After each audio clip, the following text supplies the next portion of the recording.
For today's project, cover-up tattoo.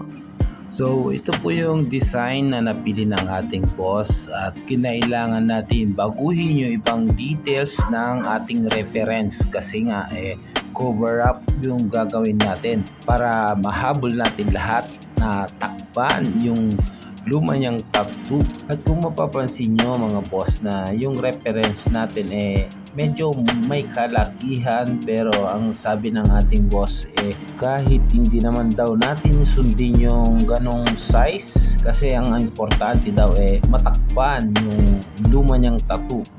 Baka daw hindi kayanin pagka ganong kalaki. Kaya ayan, pinagbigyan po natin ng ating boss at yan po yung size na ginawa natin. At ang ating client ay all the way from Maryland, USA.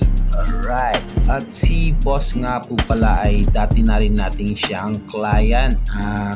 Way back 2018 na ginawa na rin natin siya. Kaya yung nagsabi siya na magpapatattoo siya uli, itong uwi nila dito sa Pilipinas, kinulit nga daw niya ang kanyang misis na ako yung hanapin para gumawa ng kanyang tattoo para gawin natin tong cover up tattoo ng kanyang mister.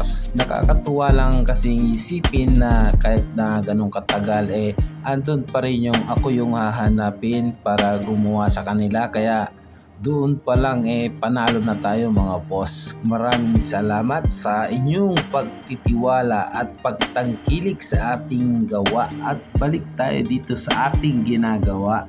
Nakakatuwa lang kasi ang haba ng aming session at marami na kaming napagkwentuhan, napag-usapan ng kanyang misis, hindi po sa ating client kasi si client isang foreigner.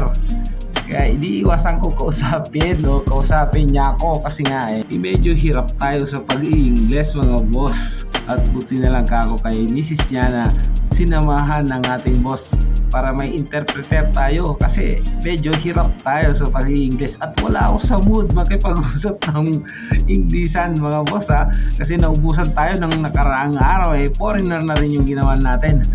At ito na nga po pala yung finished piece natin mga boss, cover up tattoo. Right.